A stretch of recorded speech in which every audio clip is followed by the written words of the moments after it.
let's magically whisk ourselves away here to 10, 4, 3, 7, 104. God, that's a tough one. 10437 Tulsa Road, Jacksonville, Florida, 32218. It's got a purchase price of $230,000. Still no snow, but it's a 4-bed, 2-bathroom house with, what do we got here? A lease of 1564 and a estimated conventional financing total ROI of 11.26% GC.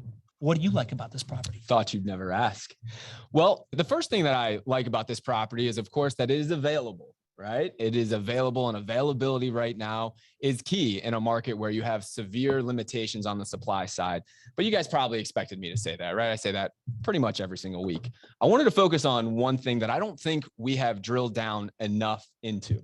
And these are opportunities that don't come around all that often, but when they do, they set an investor up for success so well coming out of the gates. And it's when we have a buyer credit, right? When I say buyer credit, what I mean is that the investor that purchases this home literally leaves the closing table with a check, right? We talk about when we buy properties, right? We have to bring money to the table, right? We have to pay for closing costs. We have to pay all this stuff. Well, how nice would it be to actually leave the closing with a check as well? And what happens for a property like this one here on Tulsa is that the buyer, the client who owns this property, actually is walking away with a $6,960 check at closing. Now, what this does, of course, is it sets you up for success. If we're here to determine and earn a return on investment, there's nothing better I can do for you to set up yourself for success on beating that return on investment expectation than literally starting out with a $6,960 head start. And then the other question, many of you who maybe if you're just new to the show, you might be asking, well, why does this make sense for JWB to do this? What this is JWB looking at this opportunity and trying to create a win-win-win. We're trying to create a win for the investor who owns this property.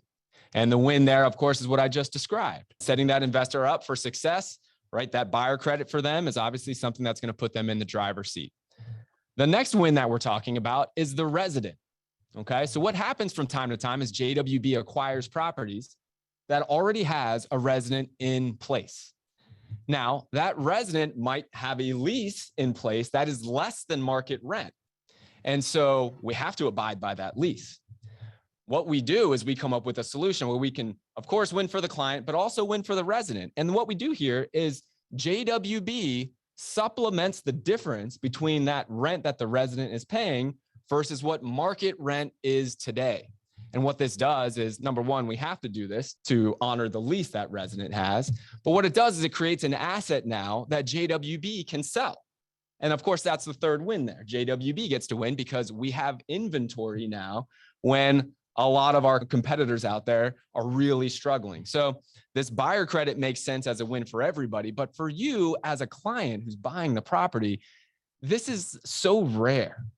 It's just so rare. Normally when you buy a property, right, you have cash flows that start coming in and they start stacking up over months and months and months. You don't typically walk in with a windfall like this. So this home is a great example of setting this client up for success who owns it. And that's what I love most about this property. Well, there you go, buddy. So 3 things. 1, it's available. 2, buyer credit. 3, it's got a bunch of upside on the rent side. Well, absolutely. You know, a couple of things, like when people want to invest in properties, I think it's natural for them to say, oh, listen, the numbers today look really good, but I want to make sure I'm in the path of progress, right? I want to make sure I'm in what's up and coming in an area. And unfortunately, that is a way that most real estate agents really sell a lot of properties, because they talk about this and they pitch a good story, but it's emotional and it's subjective and it's not really based in data. And therefore, we don't really use that, right? Like, I don't really go into a property to recommend for a client and say, well, listen, it's because this shopping center is going in next door, or because there's a Publix or a bus route or something along those lines, because our clients are looking for the buy and hold for a 10 to 20 year cycle. And while those things may happen, I don't want people buying based off of that. I just want it to be the status quo for what it is today. And I know that if you buy in the right growth market, it's going to work, and it's going to work really well. over a 10 to 20 year cycle. Well, the only other thing I was going to mention there is just most people, when they're looking to make sure that the values are what they need to be, you do that through an appraisal. So that happens later on, right? You put the home under contract, you get an appraisal and all of that. I'm thinking about the stat that you shared on the tour. Yeah. I think maybe right now is a good time to talk about it. Well, my concern is that it could lead to unsubstantiated conclusions. Okay. Right. Zillow is an aggregator of data, and Zillow is a nice tool for us to have. It really is just a data point, though. It's not a decision-making tool. And if you really want to know the case study in that, go look at what Zillow did. Zillow last year went really big, and for a couple of years went really big into using their own Zillow estimates to actually buy properties. And that was their business model, or a portion of their business model, to become flippers. And they were using their own data to do it. And in a market that appreciated 20% year over year, Zillow managed to lose $800 million that way. Okay. And then Zillow stopped. It was a huge failure for Zillow.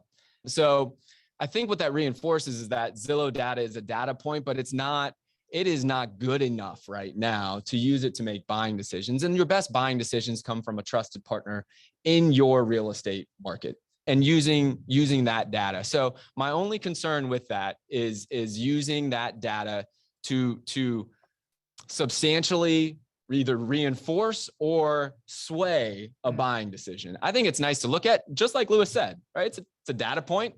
It's something, to me, there shouldn't be huge outliers. If your price on your property is $230,000, the median home sales price in that neighborhood shouldn't be $50,000 according to Zillow. So maybe it's an outlier thing. If it's your first time doing this, sure, do that. But I think you need to lean into the team and the partner that you're working with to help you make that decision. And then I think you'll be in the right spot. Tell us about the data that you reviewed. You really want to know this data.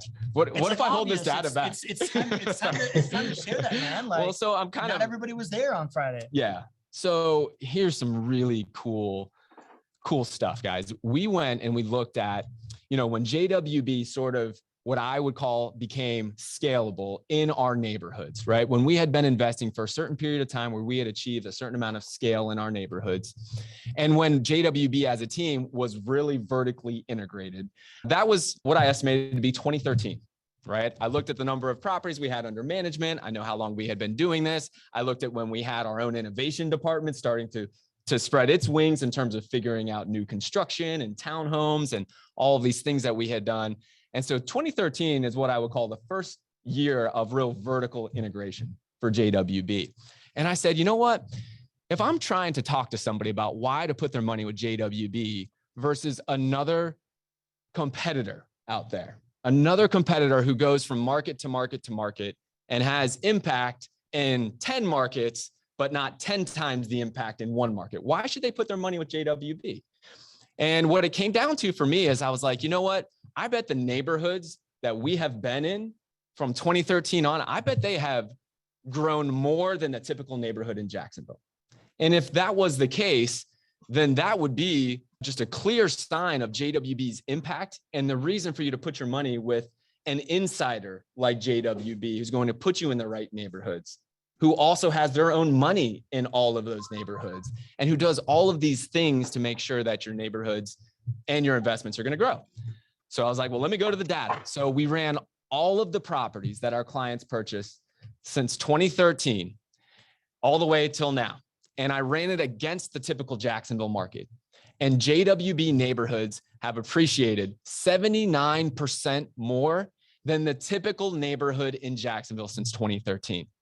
So if you're wondering why to invest with a vertically integrated company, there is not a better stat than that one to show you how your neighborhoods, your investments are going to grow substantially more when you can work with a vertically integrated provider.